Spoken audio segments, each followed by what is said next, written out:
Prosseguindo no estudo dos evangelhos, vamos agora, página 62, item 19. A seara é grande e os ceifeiros são poucos.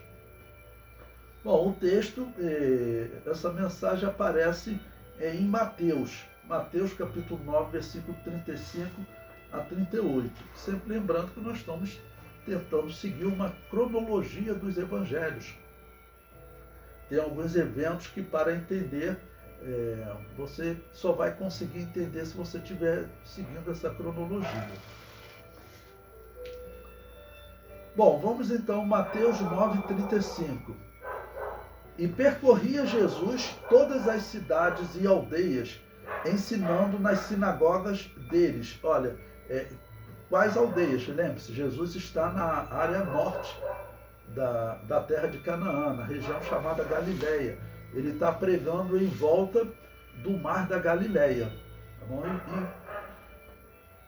Exatamente, junto à Galileia também ficava a região de Tiro e de Sidom, dos fenícios, onde nós vimos que tinham vindo pessoas para ver Jesus, tá ok?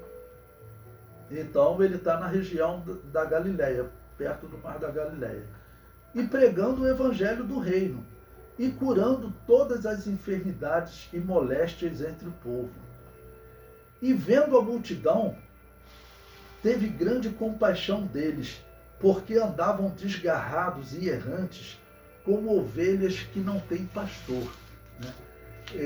Haviam muitas pessoas, irmãos, que eles viviam sem destino. Por quê? Porque eles não tinham terra. Então eles ficavam andando e procurando, às vezes, algum trabalho para fazer numa fazenda, ou buscando ajuda numa cidade. Em todo o Império Romano havia muita distribuição de pão, porque tinha muito pobre no Império Romano, tanto que teve período que invadiram o Egito, por exemplo, que era o grande fornecedor de trigo. O Império Romano agiu rapidamente, então havia muita distribuição de pão e tinham pessoas que viviam peregrinando e comendo pão em cidades, né? E quando tem a oportunidade, uma pessoa de fé que encontra um Messias que está atendendo às expectativas de fé dele, então tinham pessoas que estavam seguindo Jesus, né? E essas pessoas, Jesus as vê como ovelhas que não têm pastor. Por quê? Porque em Israel, nesse período, as pessoas que estão seguindo ele são pessoas que talvez já até experimentaram o milagre. E alguns, como nós já vimos e veremos, caso alguns vão embora, receberam o milagre e vão embora. Mas outros, eles ficam junto de Jesus. Eles querem ver mais milagres, querem ouvir mais essa palavra, tá bom? E por que eles estão junto de Jesus assim, onde Jesus ia pregando? Daqui a pouco Jesus anda 130 quilômetros para outra região. São pessoas que estão indo atrás de Jesus. Jesus vai atravessar o mar da Galileia em determinado momento e as pessoas vão andando, rodando o mar da Galileia. Lembrando que o mar da Galileia não é muito grande, né? Porque é um mar formado, na verdade um lago, né? Formado do Rio Jordão. Então, mas eles ficavam ali caminhando como ovelhas que não têm pastor. Por quê? Em Israel, naquele momento, era difícil encontrar alguém, fosse entre os sacerdotes, entre os fariseus, alguém que realmente aguardasse com fé nas Escrituras, porque a política tinha tomado conta. Quem continuava acreditando e queria pregar as Escrituras de verdade, como João Batista, nesse momento ele está preso. E se Jesus, talvez, se não tivesse saído da Judéia, talvez estivesse preso também, porque ele está se declarando Messias. E isso é sabido, que os Herodes, eles, claro, caçavam para matar. Bom, e o versículo 37. Então disse aos seus discípulos: a seara é realmente grande, mas poucos são os ceifeiros. Rogai, pois, ao Senhor da seara que mande ceifeiros para a sua seara. Bom, então, o que Jesus está ensinando aqui? Isso é usado até hoje para nós vermos a situação da igreja e da pregação do Evangelho e do ensino do Evangelho. Nós podemos dizer que talvez, irmãos, na história do cristianismo não seja tão reduzido o número de ceifeiros. Quem são os ceifeiros aqui? Pessoas que ensinam a verdade, tá bom? Porque aquele que prega a heresia, claro, ele não vai ceifar nada, ele não vai trazer nenhuma alma para Jesus, vai levar para a seita dele que vai ficar perdido, tá bom? Então, ceifeiros, aqueles que trabalham, né, no reino de Deus e ensinam a verdade.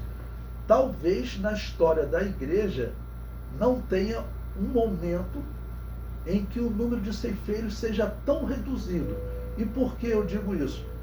Porque no meio da igreja existe hoje muitas pessoas pregando heresias.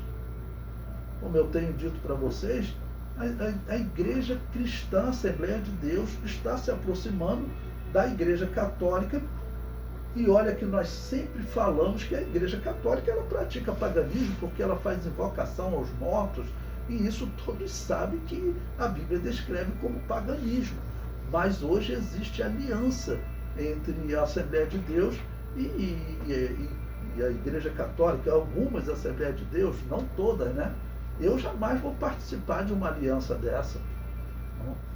Eu jamais vou participar de uma aliança dessa. Mas por que isso está acontecendo? Porque as pessoas estão pregando heresia, não estão pregando a verdade. Porque se falar a verdade, as pessoas vão dizer, ah não, então ofende. Mas, olha, não é para se ofender.